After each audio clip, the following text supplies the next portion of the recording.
ಎಲ್ರಿಗೂ ನಮಸ್ಕಾರ, welcome back to the new video. ಇವತ್ತು ನಾವು ಒಂದು ಇಂಪಾರ್ಟೆಂಟ್ ಆ್ಯಂಡ್ ತುಂಬ ಸ್ಪೆಷಲ್ ಆಗಿರೋ ಟಾಪಿಕ್ ಬಗ್ಗೆ ಮಾತಾಡ್ತಾ ಇದ್ದೀವಿ. ಏನಂತಂದರೆ, ನಾವು ಪ್ರತಿದಿನ ಕೆಲಸ ಮಾಡ್ತಾನೆ ಇರ್ತೀವಿ, ಬಟ್ ಆದರೆ ಅದ್ರದ್ದು ಅಡ್ವಾಂಟೇಜಸ್ ಮತ್ತು ಅದರದ್ದು ಸೈಂಟಿಫಿಕ್ ರೀಸನ್ಸ್ ಗೊತ್ತಿರಲ್ಲ, ಸೈಂಟಿಫಿಕ್ ಬೆನಿಫಿಟ್ಸ್ ಗೊತ್ತಿರಲ್ಲ.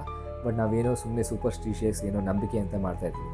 So welcome back to the topic, that is ನಾವು ದೇವಸ್ಥಾನಕ್ಕೆ ಹೋದಾಗ ಯಾಕೆ ಗಂಟೆ ಹೊಡಿತೀವಿ ಅಥವಾ ಗಂಟೆ ಹೊಡೆಯೋದ್ರಿಂದ ಏನೇನು ಪ್ರಯೋಜನಗಳಿದೆ ಅಂತ ತಿಳ್ಕೊಳ್ಳೋಣ.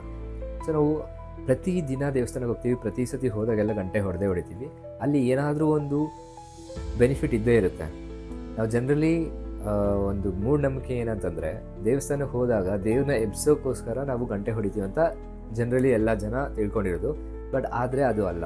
ಗಂಟೆ ಎದಕ್ಕೆ ಹೊಡಿತೀವಿ ಅಂದರೆ, ಸ್ಪಿರಿಚುವಲ್ ವೇಯಲ್ಲಿ ಹೇಳಬೇಕಂತಂದರೆ ನಮ್ಮನ್ನ ನಾವು ಎಚ್ಚರಿಸ್ಕೊಳಕ್ಕೆ. ಯಾಕಂದರೆ ನಾವಲ್ಲಿ ದೇವಸ್ಥಾನಕ್ಕೆ ಹೋದಾಗ ದೇವ್ರ ಹತ್ರ ಬೇಡ್ಕೊಳಕ್ಕೆ ನಮ್ಮ ಮೈಂಡಲ್ಲಿ ಬೇರೆ ಬೇರೆ ಥಾಟ್ಸ್ ಓಡ್ತಾ ಇರಬಾರ್ದು.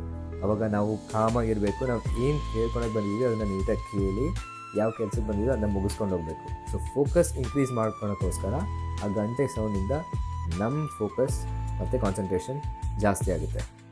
ನಾವು ದೇವಸ್ಥಾನದಲ್ಲಿ ಗಂಟೆ ಹೊಡೆದಾಗ ಆ ಗಂಟೆದು 2000 to 5000 ಹರ್ಟ್ಸಲ್ಲಿರುತ್ತೆ. ಸೊ ಇದು ತುಂಬ ಹ್ಯೂಮನ್ ಬ್ರೈನ್ಗೆ ಹೆಲ್ಪ್ ಆಗುತ್ತೆ.